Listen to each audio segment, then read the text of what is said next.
Et yo les gens, c'est Sonopex, j'espère que vous allez bien. Pour ma part, je vais super bien, tu connais, on est là.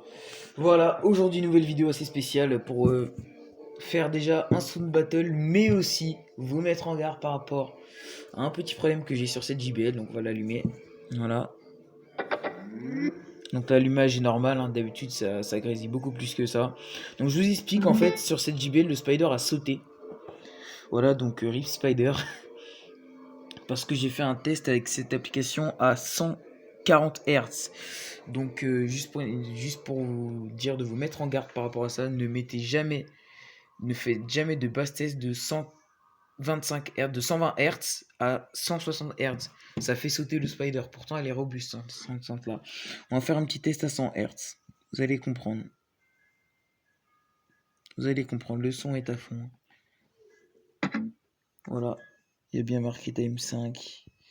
Si le focus il arrête de dire merde, voilà. Donc voilà, je vous fais écouter.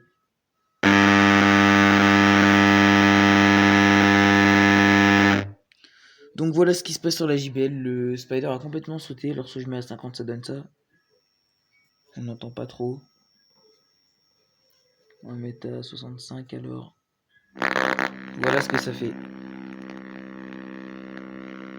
Donc voilà, le Spider a sauté sur cette enceinte. Donc ne faites jamais de test à partir de 120 Hz et jusqu'à même plus, hein, jusqu'à 200 Hz, hein, parce que ça fait sauter le Spider. Bref, aujourd'hui je vais vous parler de ces deux enceintes là. Voilà, donc la JBL Go 2 et la JBL Go 3. Voilà. Bon, forcément j'en ai une nouvelle, hein. Elle, c'est fini pour elle, hein, je crois. Donc oui, voilà, aujourd'hui nous allons parler de ces enceintes-là. On va faire un sound test des deux. Donc en gros, ce qui va se passer, c'est que nous allons... déjà, je vais vous expliquer, hein, comment elles sont. Donc voilà, il y a un haut-parleur là, le radiateur passif à droite. Alors que là, c'est totalement l'inverse. Le radiateur passif est à gauche et le haut-parleur est à droite. Donc ici, sur la JBL Go 3, nous trouvons un haut-parleur de 4,2 watts RMS qui a une réponse en fréquence de 110 à 20 kHz, ce qui est quand même énorme, et qui a un haut-parleur qui ressemble à un haut-parleur de JBL Flip 3 ou JBL Flip 4 à peu près, mais il n'est pas aussi puissant. Et sur la Go 2, nous retrouvons tout simplement un haut-parleur de 3,1 watts RMS qui a une réponse de 180 Hz à 20 kHz. Voilà, qui sont toutes les deux d'ailleurs étanches. Celle-ci est IP67. Donc le 6 c'est par rapport à la résistance à la poussière et au sable. Et le 7 c'est par rapport à la résistance à l'eau. Donc voilà, elle est IP67. Donc elle est résistante au sable et à l'eau. Et elle est IPX7. Voilà, donc elle est juste résistante à l'eau.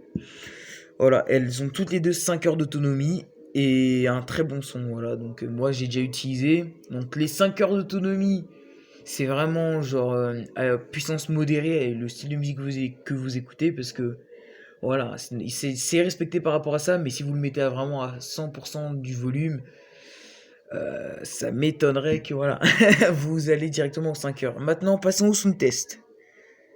C'est parti. Ladies and gentlemen, step right up for another amazing bang of my Lex Blazing Daddy Paul. Touchdown to Heathrow, DP bro. About to hit the club and turn the shoot to a freak show. Look through the peephole, everybody geek, yo. Need to get girl with an extremely deep.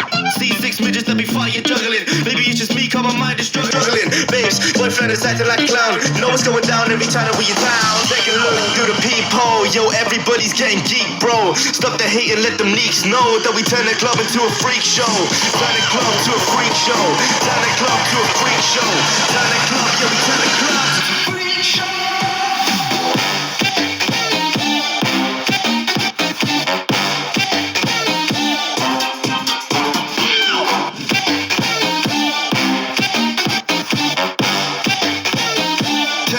To a freak show, to a freak show.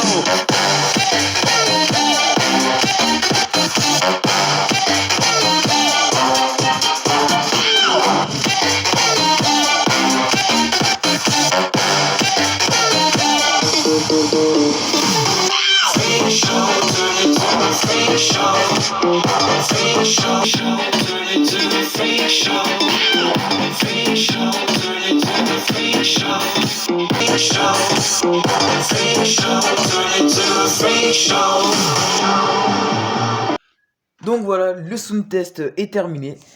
Donc bah honnêtement, le volume était à 100%. Honnêtement, c'est vrai que elles ont toutes les deux un bon son, hein, on va pas se le cacher, hein. Donc pour en finir avec ces deux JBL, nous avons ici une connexion Bluetooth, enfin la version Bluetooth 4.2 et ici nous sommes équipés du Bluetooth